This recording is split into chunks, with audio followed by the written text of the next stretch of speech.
ಜಾಹ್ನವಿ ಅವರ ಬೆಂಗಳೂರು ಸ್ಟೋರಿ ಹೆಂಗ್ ಸ್ಟಾರ್ಟ್ ಆಗುತ್ತೆ? ನಾನು ಕೂಡ ಕ್ಯಾಂಪಸ್ ಹತ್ಕೊಂಡೇ ಬಂದೆ. ನಮ್ಗಾಗಿರೋ ಆ ಇನ್ನೋಸೆನ್ಸ್ಗೆ ಪೆಟ್ಟು ಬಿದ್ದಾಗ ಯಾರನ್ನು ನಂಬೋ ಪರಿಸ್ಥಿತಿನಲ್ಲಿ ನಾವಿವತ್ತು ಇರೋದಿಲ್ಲ. ನನ್ನ ನ್ಯೂಸ್ ಚಾನೆಲ್ ಜರ್ನಿ ಉದಯ ನ್ಯೂಸ್ ಇಂದ ಆರಂಭ ಆಯಿತು. ಅಲ್ಲಿ ನನಗೆ ಎಷ್ಟು ಮುಜುಗರ, ಒಂದು ನಡೆದಾಡೋದಕ್ಕೂ ಕೂಡ ಮುಜುಗರದಲ್ಲಿ ನಾನಿದ್ದೆ. ಈ ನೈಟ್ ಶಿಫ್ಟ್ ಇಂದ ಹಗಲು ಯಾವಾಗ ನೋಡ್ತೀವೋ ಅದೊಂದು ದೊಡ್ಡ ಸವಾಲಾಗ. ಜಾಹ್ನವಿ ಅಂದ್ರೆ ಆನ್ ಸ್ಕ್ರೀನ್ ತುಂಬಾ ಚೆನ್ನಾಗಿ ಕಾಣಿಸ್ತಾರೆ, ಒಳ್ಳೆ ನ್ಯಾಷನಲ್ ಚಾನೆಲ್ ಆಂಕರ್ ತರ ಅವ್ರದ್ದು ಔಟ್ಲುಕ್ ಇದೆ, ಪ್ರೆಸೆನ್ಸ್ ಇದೆ. ನನ್ನ ವಾಯ್ಸ್ಗೆ ಮಿಶ್ರ ಅಭಿಪ್ರಾಯ ಇತ್ತು. ಇವ್ರ ವಾಯ್ಸ್ ತುಂಬಾ ಚೆನ್ನಾಗಿದೆ, ಯುನಿಕ್ ಆಗಿದೆ ಅಂತ ಹೇಳೋ ಒಂದ್ವರೆಗೂ ಒಂದ್ ಸಣ್ಣ ಜನ ನಿಮ್ ವಾಯ್ಸ್ ಇರಿಟೇಷನ್ ಅಂತ ಹೇಳಿದ್ದು ಇದೆ, ಅದೆಲ್ಲ ಇದೆ. ಅವ್ರ ಮೂಗ್ ಸೊಟ್ಟ ಇದೆ, ಬಾಯಿ ಸೊಟ್ಟ ಅದೆಲ್ಲ ಇದ್ದಿದ್ದೆಲ್ಲ ನ್ಯೂಸ್ ಚಾನೆಲ್. ಬಟ್ ಜನಸಾಮಾನ್ಯರು ಗುರುತಿಸ್ತಾ ಇರ್ಲಿಲ್ಲ. ಅಂದ್ರೆ 12 ವರ್ಷ ಆದ್ಮೇಲೂ ನಿಮ್ಗೆ ಗುರುತಿಸಲಿಕ್ಕೆ ಸಿಕ್ಕಿರ್ಲಿಲ್ಲ. ನಿಜವಾಗ್ಲೂ ಅದನ್ನ ಪರಿಗಣಿಸೋ ಹಾಗೆ ನನಗೆ ಸಿಕ್ಲೇ ಇಲ್ಲ. 12 ವರ್ಷಕ್ಕೆ ಎಲ್ಲೋ ಒಬ್ಬೊಬ್ರು ವರ್ಷಕ್ಕೊಂದ್ಸಲ ಮಾತಾಡ್ಸ್ತಾ ಇದ್ರು ಹೊರತು ಬಹುಶಃ ನನ್ನ ಜೀವನದಲ್ಲಿ ಎಲ್ಲ ನಿಧಾನ, ಎಲ್ಲ ಹಾರ್ಡ್ ವರ್ಕ್ ಇಂದನೇ ಪಡ್ಕೋಬೇಕು. ಯಾವುದೇ ಒಂದು ಜಾದು ಆಗ್ಲಿ, ಅದೃಷ್ಟದಿಂದ, ಲಕ್ ಇಂದ ಅದೆಲ್ಲ ಇಲ್ಲ. ಒಂದು ಟೈಮಲ್ಲಿ ನಿಮ್ಮ ವಾಯ್ಸ್ ಇಂದಾಗಿನೇ ನಿಮ್ಗೆ ನ್ಯೂಸ್ ರಿಜೆಕ್ಟ್ ಆಗಿತ್ತು. ಅದಾದ್ಮೇಲೆ ನೀವು ನ್ಯೂಸ್ ಅಲ್ಲಿ ಬಂದ್ಮೇಲೆ ನಿಮ್ಮ ವಾಯ್ಸೇ ಕ್ಲಿಕ್ ಆಯ್ತು. ನಿಜ, ವಾಯ್ಸ್ ಅಷ್ಟು ಚೆನ್ನಾಗಿಲ್ಲ ಹಾಗೆ ಹೀಗೆ ಹೇಳೋರು. ಆ ಧ್ವನಿಯೇ ಇವತ್ತು ಕರ್ನಾಟಕದ ಮಹಿಳೆಯರ ಧ್ವನಿ ಆಗ್ತಾ ಇದೆ. 30-40 ವರ್ಷದಿಂದ ಇರುವಂತ ಅದು ಪ್ರಿಂಟ್ ಮೀಡಿಯಾ ಇರ್ಬೋದು, ನಮ್ಮ ವಿಜುವಲ್ ಮೀಡಿಯಾ ಇರ್ಬೋದು, ಅವರೆಲ್ಲರ ಬಗ್ಗೆ ನನಗೆ ನಿಜವಾಗ್ಲೂ ಅಪಾರವಾದಂತಹ ಗೌರವ ಇದೆ. ಸೊ ಆ ಪೇಷನ್ಸ್ಗೆ, ಡೆಡಿಕೇಶನ್ಸ್ಗೆ ನಿಜಕ್ಕೂ ನಮ್ಮ ಕಡೆಯಿಂದ ಒಂದು ಸಲಾಮ್. ನಾವು ತುಂಬಾ ಕಾನ್ಫಿಡೆನ್ಸ್ ಕಳ್ಕೊಳ್ಳೋದು ಅಲ್ಲೇ, ಕಾನ್ಫಿಡೆನ್ಸ್ ಪಡ್ಕೊಳ್ಳೋದು ಅಲ್ಲೇ. ನಾವು ಒಳ್ಳೆ ಕೆಲಸ ಮಾಡಿದಾಗ ಸಣ್ಣ ಅಪ್ರಿಸಿಯೇಷನ್ ನ ಕಾಯ್ತಾ ಇರ್ತೀವಿ. ಅದು ಕೊಟ್ಟು ಬಿಟ್ರೆ ನಾವೇನು ಮಿನಿಮಮ್ 10 ಅವರ್ ಕೆಲಸ ಮಾಡ್ತೀವಿ, 14 ಅವರು ಕೂಡ ಮಾಡ್ಬಿಟ್ಟಿರ್ತೀವಿ. ಬಟ್ ಆ ಅಪ್ರಿಸಿಯೇಷನ್ ಬರ್ತಾ ಇರಲಿಲ್ಲ.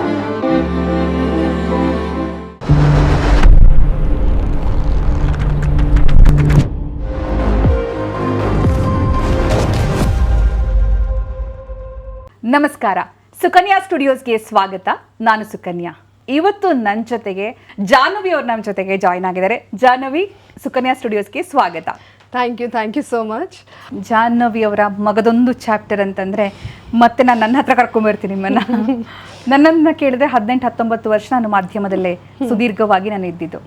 ಸೊ ಆ ನನ್ನ ಫೀಲ್ಡನ್ನು ನಾನು ತಿರುಗಿ ನೋಡಿದಾಗ ನನಗೆ ಒಂದು ನ್ಯೂಸ್ ಬ್ಲೇಸರ್ ಹಾಕ್ಕೊಂಡು ಮಾರ್ನಿಂಗ್ ಶಿಫ್ಟಲ್ಲಿ ಬ್ರೇಕ್ಫಾಸ್ಟ್ಗೆ ಪ್ಲೇಟ್ ಇಟ್ಕೊಂಡು ನನಗೊಂದು ಪ್ಲೇಟ್ ಸುಕನ್ಯವರೇ, ನಿಮ್ಗೊಂದು ಪ್ಲೇಟ್ ಸುಕನ್ಯವರೇ ಅಂತ ಹೇಳ್ತಾ, ಅದು ಹಸಿರು ಮೆಣಸಿನಕಾಯಿಯ ಒಂದು ಕರಿ, ಒಂದು ಗ್ರೇವಿ ಥರ ಮಾಡ್ಕೊಂಡು ಬಂದು, ಇದು ಎಷ್ಟು ಚೆನ್ನಾಗಿರುತ್ತೆ ಗೊತ್ತಾ, ನಮ್ಮೂರಲ್ಲಿ ಇದು ಫೇಮಸ್ ಗೊತ್ತಾ ಅಂತ ತುಂಬ ಇನ್ನೋಸೆಂಟಾಗಿ ನನ್ನ ಎದುರುಗಡೆ ಕೂತ್ಕೊಂಡು ಇಬ್ಬರು ಬ್ರೇಕ್ಫಾಸ್ಟ್ ಹಂಚ್ತಾ ಇದ್ದಂತಹ ಟೈಮ್ ನೆನಪಿಗೆ ಬರ್ತಾ ಇದೆ ನನಗೆ.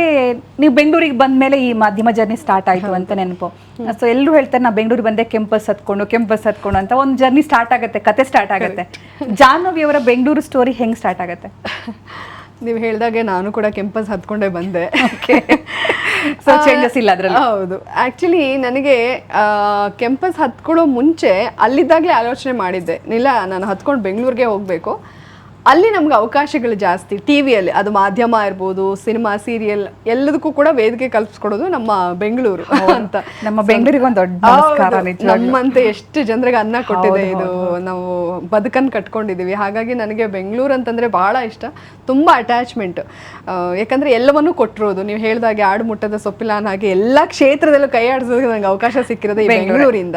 ಸೊ ಹಾಗಾಗಿ ನನ್ನ ಆಯ್ಕೆ ಕರೆಕ್ಟ್ ಆಗಿತ್ತು. ನಾನು ಆ್ಯಕ್ಚುಲಿ ಹೇಳಬೇಕಂದ್ರೆ ಮದುವೆ ಆಗೋಕ್ಕೆ ಬೆಂಗಳೂರು ಹುಡುಗ ಅನ್ನೋ ಕಾರಣಕ್ಕೂ ಒಂದು ಒಪ್ಪಿದ್ದೇನೆ, ಒಂದು 80% ಅದು ಕೂಡ ಕಾರಣನೇ.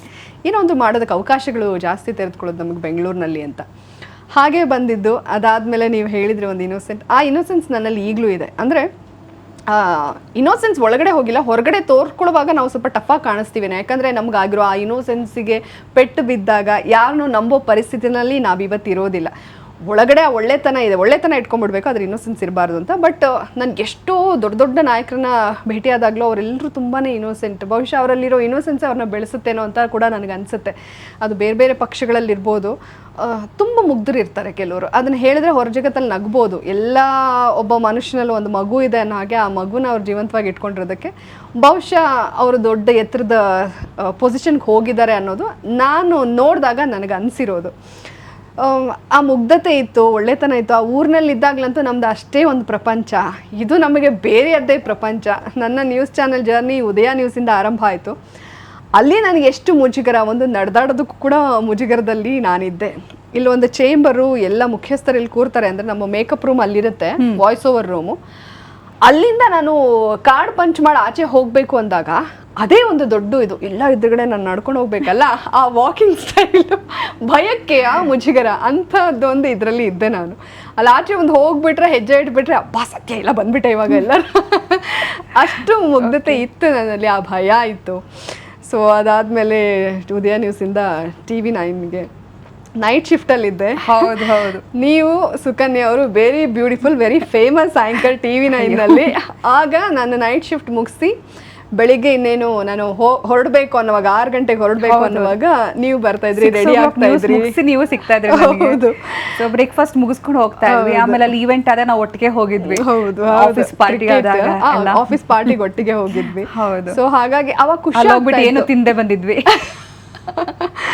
ನಿಜವಾಗ್ಲು ಇವಾಗ ನೀವಿರ್ಬೋದು, ರೆಹಮಾನ್ ಇರ್ಬೋದು, ನೀವೆಲ್ಲ ಅವಾಗ ತುಂಬ ಫೇಮಸ್ಸು.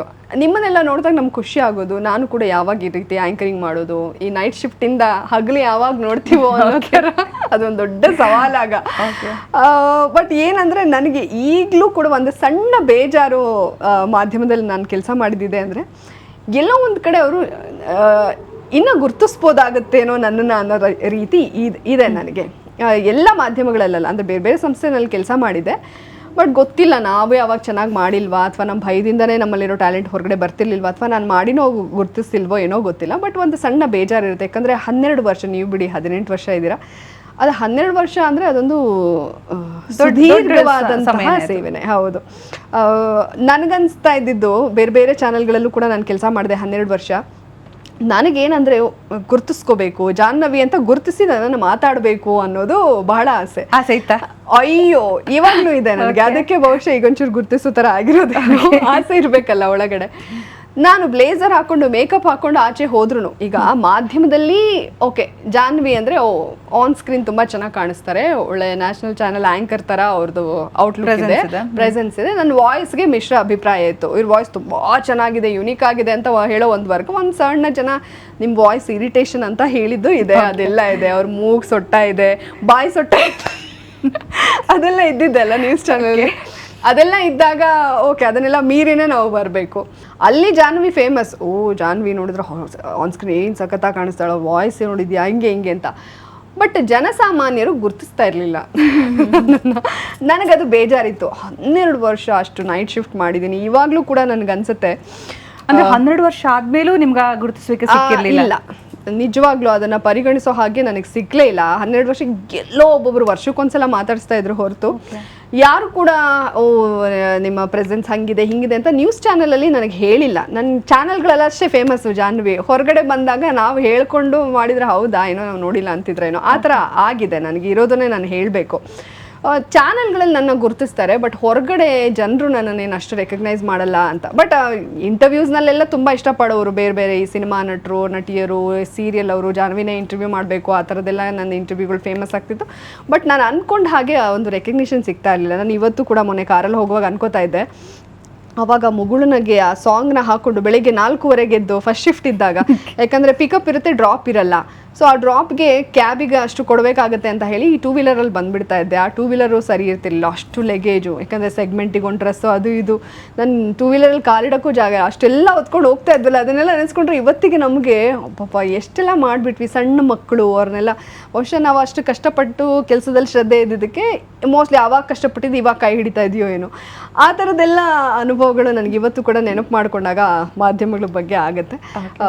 ಮಾಧ್ಯಮದಿಂದ ಕಲ್ತಿರೋದು ಕೂಡ ಬಹಳಷ್ಟಿದೆ. ಪೇಷನ್ಸ್ ಅನ್ನೋದನ್ನು ನಾನು ಕಲ್ತಿದ್ದೆ ಅಲ್ಲಿ.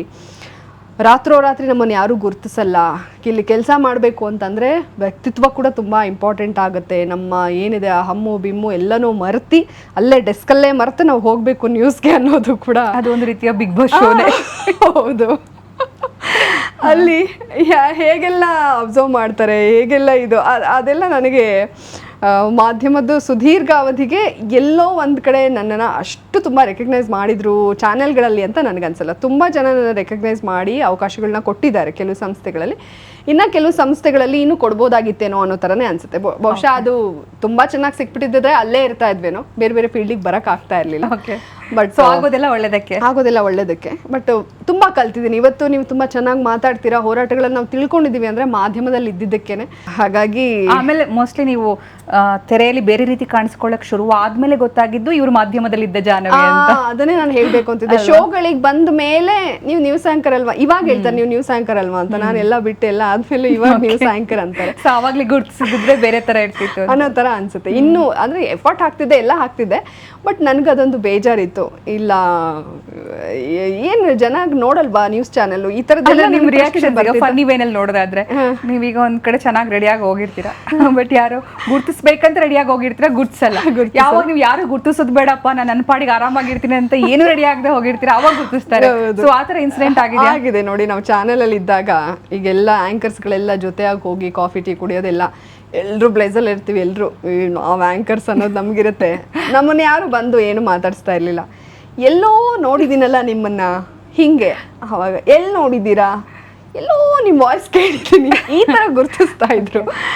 ಸೊ ನಾವು ಮಾಡಿರುವಂಥ ಕಾರ್ಯಕ್ರಮಗಳಿಂದ ಗುರ್ತಿಸಲ್ಪಟ್ಟರು ತುಂಬಾ ಕಡಿಮೆ. ಇವಾಗ ನೀವು ಹೆಂಗೆ ನಿಮ್ಮ ಮನೆಯಿಂದ ನೈಟ್ ಡ್ರೆಸ್ ಹಾಕೊಂಡು ಮಾಸ್ಕ್ ಹಾಕೊಂಡು ಹೋಗಿ ಜಾಲಿ ಅಂತಾರೆ. ಬಟ್ ನಾನು ಅದನ್ನು ತುಂಬ ಎಂಜಾಯ್ ಮಾಡ್ತೀನಿ. ಇದಕ್ಕೋಸ್ಕರನೇ ನಾನು ಇಷ್ಟು ಕೆಲಸ ಮಾಡಿದ್ದಲ್ಲ. ಸೊ ಹಾಗಾಗಿ ಅವಾಗ ಆಸೆ ಪಟ್ಟಿದ್ದೆಲ್ಲ ನಿಧಾನಕ್ಕೆ ಆಗ್ತಿದೆ. ಬಹುಶಃ ನನ್ನ ಜೀವನದಲ್ಲಿ ಎಲ್ಲ ನಿಧಾನ, ಎಲ್ಲ ಹಾರ್ಡ್ ವರ್ಕ್ ಇಂದನೇ ಪಡ್ಕೋಬೇಕು. ಯಾವುದೇ ಒಂದು ಜಾದು ಆಗ್ಲಿ, ಅದೃಷ್ಟದಿಂದ, ಲಕ್ಕಿಂದ ಅದೆಲ್ಲ ಇಲ್ಲ. ನೀನು ತುಂಬಾ ಹಾರ್ಡ್ ವರ್ಕ್ ಮಾಡು, ಎಷ್ಟು ಪ್ರತಿಫಲ ನನ್ನ ಜೀವನದಲ್ಲಿ ಸಿಗುತ್ತೆ ಅಂತ ನನಗೆ ಅನ್ಸುತ್ತೆ ಇಷ್ಟು ದಿವಸದ ಜರ್ನಿಯಲ್ಲಿ. ಸೊ ಹಾಗಾಗಿ ಬಿಡಲ್ಲ, ಇಷ್ಟಾದ್ರೂ ಸಿಕ್ಲಿ ಪರವಾಗಿಲ್ಲ, ನಾನು ಹಾರ್ಡ್ ವರ್ಕ್ ಮಾಡಿ ಪಡ್ಕೋತೀನಿ ಅಷ್ಟೇ. ಸೊ ಒಂದು ಟೈಮಲ್ಲಿ ನಿಮ್ಮ ವಾಯ್ಸ್ ಇಂದಾಗಿನೇ ನಿಮ್ಗೆ ನ್ಯೂಸ್ ರಿಜೆಕ್ಟ್ ಆಗಿತ್ತು. ಅದಾದ್ಮೇಲೆ ನೀವು ನ್ಯೂಸ್ ಅಲ್ಲಿ ಬಂದ್ಮೇಲೆ ನಿಮ್ಮ ವಾಯ್ಸೇ ಕ್ಲಿಕ್ ಆಯ್ತು. ಸೊ ಅಂದ್ರೆ ಯಾವುದು ನೆಗೆಟಿವ್ ಅಂದಿತ್ತು ಅದೇ ಪಾಸಿಟಿವ್ ಆಗಿ ನಿಮ್ಮ ಮೀಡಿಯಾ ಲೈಫ್ ಅಲ್ಲಿ ಟರ್ನ್ ಆಗಿದ್ದು. ಸೊ ಅದ್ರ ಬಗ್ಗೆ ನೆನಪು ಮಾಡ್ಕೊಳ್ಳೋದು. ಹೌದು, ನಿಜ. ವಾಯ್ಸ್ ಅಷ್ಟು ಚೆನ್ನಾಗಿಲ್ಲ ಹಾಗೆ ಹೀಗೆ ಹೇಳೋರು. ಅವಾಗ ನನ್ನ ವಾಯ್ಸ್ ನಾನು ಏನು ಮಾಡಲಿ, ಕೆಲವ್ರ ಹತ್ರ ಎಲ್ಲ ಕೇಳ್ತಾ ಇದ್ದೆ. ಇವರು ನಮ್ಮ ರಾಜ್ಕುಮಾರ್ ಅಪ್ಪಾಜಿಯವರು ಬೆಳಗ್ಗೆ ಎದ್ದಾಗ ಲವಂಗನ ಇಟ್ಕೋತಾ ಇದ್ರಂತೆ ಹಲ್ ಸಂದಿಯಲ್ಲಿ. ಅದಕ್ಕೆ ಅವ್ರ ವಾಯ್ಸ್ ತುಂಬ ಚೆನ್ನಾಗಿ ಆಗ್ತಾ ಇತ್ತು. ಅಯ್ಯೋ ನನ್ನ ವಾಯ್ಸ್ನ ಚೆನ್ನಾಗಿ ಮಾಡ್ಕೊಳ್ಳೋದಕ್ಕೆ ಏನು ಮಾಡಲಿ, ಹಾಗೆ ಹೀಗೆ ಇದ್ದು ಅಲ್ಲಿ ನನ್ನ ವಾಯ್ಸ್ ಬಗ್ಗೆ ರಿಜೆಕ್ಷನ್ನು ಅಥವಾ ಅವ್ರಿಗೆ ಇಷ್ಟನೇ ಆಗ್ತಾಯಿಲ್ಲ ಅಂದಾಗ ನಾನು ಹೆಂಗೆ ಮಾತಾಡಲಿ ಆ ಥರದಲ್ಲೇ ಇದ್ದೆ, ಆ ಒಂದು ಪ್ರೊಸೆಸಿಂಗಲ್ಲೇ ಇದ್ದೆ. ಅದಾದಮೇಲೆ ನಾನು ಇನ್ನೊಂದು ಸಂಸ್ಥೆಗಳ ಹೆಸರು ಹೇಳಲ್ಲ, ಅಲ್ಲಿ ಹೋದಾಗ ನನ್ನ ವಾಯ್ಸ್ ಓವರು ಫೇಮಸ್ ಆಗೋಕ್ಕೆ ಶುರುವಾಯಿತು. ಬೇರೆ ಬೇರೆ ಚಾನಲ್ಗಳಿಂದ ಈ ವಾಯ್ಸ್ ಯಾರ್ದು ಅಂತ ಕೇಳೋದಕ್ಕೆ ಶುರು ಮಾಡಿದ್ರು. ಇನ್ಯಾರೋ ದೊಡ್ಡ ದೊಡ್ಡ ವಾಯ್ಸ್ ಓವರ್ ಆರ್ಟಿಸ್ಟ್ಗಳು ನಿನ್ನ ವಾಯ್ಸ್ ಕೇಳೋಕ್ಕೆ ನಾವು ನೋಡಿದ್ವಿ ಅಂತ ಹೇಳಿದ್ದು ಇದೆ. ಸೊ ಹಾಗೆ ಬಹುಶಃ ಈಗ ಎಲ್ಲ ಮಹನೀಯರೇ ರಿಜೆಕ್ಟ್ ಆಗಿರ್ತಾರಲ್ಲ, ನಾವು ಅದಕ್ಕೆ ತುಂಬಾ ಎಕ್ಸಾಂಪಲ್ನ ನೋಡಿದ್ದೀವಿ. ಯಾರ್ಯಾರು ದೊಡ್ಡ ರಿಜೆಕ್ಟ್ ಆಗಿರ್ತಾರೆ, ಅವರೇ ಮುಂದೆ ಅಂತ. ಸ್ಟಾರ್ಟಿಂಗ್ ಸಿನಿಮಾಗಳು ಮಾಡಕ್ ಹೋದಾಗ್ಲೂ ಕೂಡ ರಿಜೆಕ್ಟ್ ಆಗಿ ಬಂದು ಇವರೇ ದೊಡ್ಡ ಸೂಪರ್ ಸ್ಟಾರ್ಗಳಾಗಿರುವಂತ ನಿದರ್ಶನಗಳಿರುತ್ತೆ. ಸೊ ಹಾಗಾಗಿ ಅಂದಾಗ ನಾವು ಕುಗ್ಗೋಗ್ಬಿಡ್ತೀವಿ, ಬಟ್ ಕುಗ್ಗೋಗ್ಬಾರ್ದು. ನೋಡಿ, ಆ ಧ್ವನಿಯೇ ಇವತ್ತು ಕರ್ನಾಟಕದ ಮಹಿಳೆಯರ ಧ್ವನಿ ಆಗ್ತಾ ಇದೆ. Thank you so much. But ಎಲ್ಲ ಧ್ವನಿ ಹಿಂದೆ ಇದೆ ನೋಡಿ. ಹೌದು. ಸೊ ಅದಾಗಿ ಬದಲಾಗಿದ್ದು ನಿನ್ನ ವಾಯ್ಸ್ ಓವರ್ ಕೇಳಿನೇ ಇದು ನಾನು ಸೆಗ್ಮೆಂಟ್ ಪೂರ್ತಿ ನೋಡಿದೆ. ಈ ದೊಡ್ಡ ವಾಯ್ಸ್ ಓವರ್ ಆರ್ಟಿಸ್ಟ್ಗಳು, ನಾನು ಅವ್ರು ಬಿಟ್ಟರೆ ಇನ್ಯಾರು ಇರಲಿಲ್ಲ. ನಿನ್ನ ವಾಯ್ಸ್ ಓವರ್ ಅಂದ್ಬಿಟ್ಟು ಯಾವಾಗ ನನ್ನ ವಾಯ್ಸೇ ಚೆನ್ನಾಗಿಲ್ಲ ಅಂತ ಹೇಳ್ತಾ ಇದ್ದವರು, ಒಂದು ಪೊಲಿಟಿಕಲ್ ಸೆಗ್ಮೆಂಟಿಗೂ ನಂದೇ ವಾಯ್ಸ್ ಓವರ್, ದೇವಸ್ಥಾನದಕ್ಕೂ ನಂದೇ ವಾಯ್ಸ್ ಓವರ್, ಅದಾದಮೇಲೆ ಯಾವುದೋ ಒಂದು ರಸ್ತೆ ರೋಡ್ ಎಲ್ಲದಕ್ಕೂ ನಂದೇ ವಾಯ್ಸ್ ಓವರ್. ಅವಾಗ ಯಾವ ಮಟ್ಟಕ್ಕೆ ಬಂದರು ಅಂದರೆ, ಅಯ್ಯೋ ಅವಳು ವಾಯ್ಸ್ ಚೆನ್ನಾಗಿದೆ ಅಂತ ಹೇಳಿ ಅವಳನ್ನು ತುಂಬ ಸ್ಟ್ರೆಸ್ ಮಾಡಬೇಡಿ ಅವಳು ವಾಯ್ಸ್ಗೆ ಅಂತ ಹೇಳೋ ಲೆವೆಲಿಗೆ ಬಂತು. ಸೊ ಹಾಗಾಗಿ ಹಾಗೆ ಎಲ್ಲವೋ ಒಂದು ರೀತಿ ಅನುಭವ ಪಾಠ ಅಷ್ಟೇ. ಸೊ ಆ ಥರ ಆಯಿತು. ಈ ಮಾಧ್ಯಮ ಅಂತ ಬಂದಾಗ ಈಗ ನಾನು ಅಲ್ಲೇ ಕೆಲಸ ಮಾಡಿರೋದಕ್ಕೆ ಅದೊಂದು ಸಪ್ರೇಟ್ ಪ್ರಪಂಚ. ಅದು ಅಲ್ಲಿ ನಾವಿರ್ತೀವಿ, ಕ್ಯಾಮ್ರಾ ಇರ್ತೀವಿ, ಒಂದಷ್ಟು ಜನ ನಮ್ಮ ಫ್ಯಾಮಿಲಿ ಥರನೇ ನಾವು 10-12 ಒಬ್ರು ವರ್ಕ್ ಮಾಡ್ತಿರೋದಕ್ಕೆ ಒಂದು ಕನೆಕ್ಟೆಡ್ ಇರ್ತಾರೆ. ಅದ್ರ ಆಚೆಗೆ ಹೊರಗಡೆ ಪ್ರಪಂಚದಲ್ಲಿ ಏನಾಗ್ತಿದೆ ನಾವು ಕನೆಕ್ಟೆಡೇ ಇರಲ್ಲ. ಅಲ್ಲಿಂದ ಹೊರಗಡೆ ಬಂದ್ಮೇಲೆ ನಾವು ಜನರ ಜೊತೆ ಕನೆಕ್ಟ್ ಆಗೋದು ಆ್ಯಕ್ಚುಲಿ ಹೇಳಬೇಕಿದ್ರೆ. ಸೊ ಅಲ್ಲಿ ಆ ಟೈಮಲ್ಲಿ ಏನಾಗುತ್ತೆ ಗೊತ್ತಾ, ನಮ್ಮನ್ನು ನಾವು ತುಂಬ ಅಂಡರ್ ಎಸ್ಟಿಮೇಟ್ ಮಾಡಿರ್ತೀವಿ, ಅಥವಾ ನಾವು ತುಂಬಾ ಕಾನ್ಫಿಡೆನ್ಸ್ ಕಳ್ಕೊಳ್ಳೋದು ಅಲ್ಲೇ, ಕಾನ್ಫಿಡೆನ್ಸ್ ಪಡ್ಕೊಳ್ಳೋದು ಅಲ್ಲೇ. ಸೊ ನಿಮ್ಗೆ ಆ ಥರ ಅನುಭವಗಳಾಗಿತ್ತಾ? ಅಂದ್ರೆ ನನ್ನ ಲಿಮಿಟ್ ಇಷ್ಟೇ ಅನ್ನೋ ಥರ ಫೀಲಿಂಗ್ ಇರೋದು. ಒಂದು ನ್ಯೂಸ್ ರಿಜೆಕ್ಟ್ ಆದ್ರೆ ಏನೋ ಒಂದು ಫೀಲಿಂಗ್, ಏನೋ ಕಾಮೆಂಟ್ ಹೇಳಿದ್ರೆ ಏನೋ ಒಂದು ಫೀಲಿಂಗ್, ಹೊರಗಡೆ ಅಲ್ಲ, ಸಾಮಾಜಿಕ ಮಾಧ್ಯಮ ಬಿಟ್ಬಿಡಿ ಅವಾಗ, ಅಲ್ಲಿರೋ ಒಳಗಡೆನೆ. ಸೊ ಆ ಥರ ಅನುಭವಗಳು, ಕಹಿ ಅನುಭವಗಳು ಆಗಿದೆ, ತುಂಬಾ ಆಗಿದೆ. ಯಾಕಂದ್ರೆ ಇದು 12 ವರ್ಷದ ಜರ್ನಿಯಲ್ಲಿ ಎಲ್ಲವನ್ನೂ ನೋಡಿರ್ತೀವಿ. ಬಹುಶಃ ಜಾಸ್ತಿ ಅದನ್ನೇ ನಾನು ನೋಡಿದ್ದೀನಿ ಅಂತ ಹೇಳ್ಬೋದು. ಆದರೂ ನಾನು ಯಾವುದಕ್ಕೂ ತಲೆ ಕೆಡಿಸ್ಕೊಳ್ಳದೆ ಹೋಗ್ತಾ ಇದ್ದೆ. ನಾನು ಹೇಳಲ್ವಾ, ಯಾವುದೋ ಒಂದು ನಾವು ಒಳ್ಳೆ ಕೆಲಸ ಮಾಡಿದಾಗ ಸಣ್ಣ ಅಪ್ರಿಸಿಯೇಷನ್ನ ಕಾಯ್ತಾ ಇರ್ತೀವಿ. ಅದು ಕೊಟ್ಟುಬಿಟ್ರೆ ನಾವೇನು ಮಿನಿಮಮ್ 10 ಅವರ್ ಕೆಲಸ ಮಾಡ್ತೀವಿ, 14 ಅವರು ಕೂಡ ಮಾಡಿಬಿಟ್ಟಿರ್ತೀವಿ. ಬಟ್ ಆ ಒಂದು ಅಪ್ರಿಸಿಯೇಷನ್ ಬರ್ತಾ ಇರಲಿಲ್ಲ. ಮತ್ತು ಸಣ್ಣದನ್ನೇ ಅವರು ಎತ್ತಿ ಹಿಡಿದಾಗ ಅಯ್ಯೋ ನನ್ನ ಕೈಲಿ ಆಗಲ್ವಾ ನಮ್ಮ ಕಾನ್ಫಿಡೆನ್ಸ್ ಕುಗ್ಸೋವಂಥ ಕೆಲಸಗಳಾಗುತ್ತೆ ಅಲ್ಲಿ. ಅದು ಐ ಡೋಂಟ್ ನೋ ಯಾಕೆ ಅಂತ ಮಾತ್ರ ನನಗೆ ಇವತ್ತಿಗೂ ಗೊತ್ತಾಗ್ತಾ ಇಲ್ಲ. ನಾನು ಯಾವುದನ್ನು ಹೊಗಳಬೇಕು ಯಾವುದನ್ನು ತೆಗಳಬೇಕು ಅಂತಲ್ಲ, ಬೇರೆ ಬೇರೆ ಶೋಗಳಲ್ಲಿ. ಸೊ ನೀವು ಕೆಲವೊಂದು ಶೋಗಳಲ್ಲಿ ನೋಡ್ಬೋದು, ಯಾವುದೋ ಒಬ್ಬ ಸ್ಪರ್ಧಿನ ಇಡೀ ಕರ್ನಾಟಕಕ್ಕೆ ಮನೆ ಮುಟ್ಟೋ ಆಗೋಷ್ಟು ಹೈಪ್ ಮಾಡ್ತಾರೆ. ಇಲ್ಲಿ ನಾವು ಏನೋ ಒಂದು ಚೂರು ಚೆನ್ನಾಗಿ ಮಾಡ್ತಿದ್ದೀವಿ, ಮುಂದೆ ಹೋಗ್ತೀವಿ ಅಂತ ಅಂದಾಗ ಇವರಿಂದ ಗುರುತಿಸಲ್ಪಟ್ಬಿಟ್ರೆ ಅಂತ ಹೇಳಿ ಎಲ್ಲೋ ಒಂದು ಕಡೆ ಅವ್ರ ಸ್ಪೀಡಿಗೆ ಬ್ರೇಕ್ ಹಾಕೋಣ ಅಂತ ಯೋಚನೆ ಮಾಡೋರು ಇರ್ತಾರೆ. ಸೊ ನಾನು ಇದನ್ನು ಕೂಡ ಪ್ರಶ್ನೆ ಮಾಡಿದಾಗ, ಈಗ ಅಷ್ಟೊಂದು ಹೈಪ್ ಕೊಟ್ಬಿಡ್ತಿರಲ್ಲ, ಅಷ್ಟೊಂದು ಬೆಳೆಸ್ತಿರಲ್ಲ ನೀವು? ಇಲ್ಲ, ಅವ್ರು ಬೆಳೆಯೋದ್ರ ಜೊತೆಗೆ ಚಾನಲ್ಲು ಬೆಳೆಯುತ್ತೆ, ಮತ್ತು ಆ ಶೋನು ಹಿಟ್ ಆಗುತ್ತೆ, ಅವರು ಹಿಟ್ ಆಗ್ತಾರೆ, ಚಾನಲ್, ಆ ಥರ ಯೋಚನೆ ಮಾಡೋರು ಇದ್ದಾರೆ. ಆಮೇಲೆ ಮಾಧ್ಯಮ ಅಂತಂದ್ರೆ ಒಂದು ಕಮಿಟ್ಮೆಂಟ್. ಅಲ್ಲಿ ಕೆಲಸ ಮಾಡ್ತಿದ್ದಾಗ ಯಾವುದೇ ರಿಯಾಲಿಟಿ ಶೋಗಳಿಗೆ ಹೋಗೋದಕ್ಕೆ ಅವಕಾಶ ಇರೋದಿಲ್ಲ, ಯಾವುದೇ ಆಡ್ಸ್ ಮಾಡೋದಕ್ಕೆ ಅವಕಾಶ ಇರೋದಿಲ್ಲ, ಯಾರನ್ನು ಪ್ರಮೋಷನ್ ಮಾಡೋದಕ್ಕೆ ಅವಕಾಶ ಇರೋದಿಲ್ಲ. ಎಲ್ಲಕ್ಕಿಂತ ಹೆಚ್ಚಾಗಿ ಸ್ವಂತ ಒಂದು ಐಡೆಂಟಿಟಿ ಇಟ್ಕೊಳ್ಳೋದಕ್ಕೂ ಅವಕಾಶ ಇರೋದಿಲ್ಲ ತುಂಬಾ ಸಂದರ್ಭಗಳಲ್ಲಿ. ಈಗೀಗ ಸ್ವಲ್ಪ ಲಿಬರಲ್ ಆಗ್ತಿದ್ದಾರೆ ಅಂತ ಅನ್ಸುತ್ತೆ. ಸೊ ಆ ಒಂದು ಪ್ರಪಂಚದಲ್ಲೇ ಈಗ 20 ವರ್ಷ 30 ವರ್ಷ 40 ವರ್ಷ ಸವೆಸಿರೋರು ಇದ್ದಾರೆ. ಸೊ ಆ ಒಂದು ಡೆಡಿಕೇಶನ್ ಬಗ್ಗೆ ನೀವೇನು ಹೇಳ್ತೀರಾ? ನಿಜವಾಗ್ಲೂ ತುಂಬ ಖುಷಿ ಆಗುತ್ತೆ. ಬೇಸಿಕಲಿ ನಮ್ಮ ನ್ಯೂಸ್ ಆ್ಯಂಕರ್ಸು ಅವರೆಲ್ಲ ತುಂಬ ಟ್ಯಾಲೆಂಟೆಡ್. ಯಾಕಂದರೆ ಲೈವಲ್ಲಿ ನೆಕ್ಸ್ಟ್ ಸುದ್ದಿ ಏನು ಬರುತ್ತೆ ಅಂತ ಗೊತ್ತಿಲ್ದಲ್ಲೇ ಅದನ್ನೆಲ್ಲ ಹ್ಯಾಂಡಲ್ ಮಾಡ್ತಾ ಇರ್ತಾರೆ ಅಂತಂದರೆ ನಿಜವಾಗ್ಲೂ ಖುಷಿ ಆಗುತ್ತೆ. ಅದೊಂದು ರೀತಿ ತಪಸ್ಸೆ ಬಿಡಿ. 18 ವರ್ಷ 20 ವರ್ಷ ಇನ್ಕ್ಲೂಡಿಂಗ್ ಯು, ಅಷ್ಟು ಒಂದು ರೀತಿ ಜೀವನದೊಂದು ಅರ್ಧ ಅಲ್ಲೇ ಕಳೆದು ಬಿಟ್ಟಿರ್ತೀರ.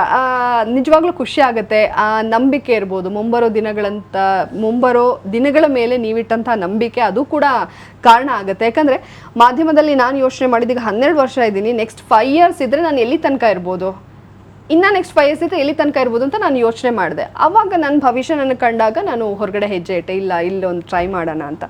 ಸೊ ನೀವೆಲ್ಲ ಸುದೀರ್ಘವಾಗಿದ್ದೀರಾ, ನಿಮ್ಮನ್ನು ಸೇರಿದಂಥ ಅನೇಕರು ಅಂತ ಅಂದಾಗ ನೀವು ಅದ್ರ ಮೇಲಿಟ್ಟಂತಹ ನಂಬಿಕೆ ಅಲ್ಲಿ ಎದ್ದು ಕಾಣುತ್ತೆ. ಸೊ ಆ ನಂಬಿಕೆಗೆ ನನಗೆ ಭಾಳ ಖುಷಿ ಆಗುತ್ತೆ. ಇನ್ನೊಂದು, ನೀವು ಮಾಡುವಂಥ ಹಾರ್ಡ್ ವರ್ಕು, ಶ್ರಮ, ಸೊ ಅದೆಲ್ಲದಕ್ಕೂ ಕೂಡ ಮನ್ನಣೆ ಒಂದಲ್ಲ ಒಂದಿನ ಸಿಗುತ್ತೆ ಅನ್ನೋ ನಂಬಿಕೆನಲ್ಲಿ ನೀವೆಲ್ಲರೂ ಸುದೀರ್ಘ ಅವಧಿಯಲ್ಲಿ ಕೆಲಸ ಮಾಡಿದ್ದೀರಾ.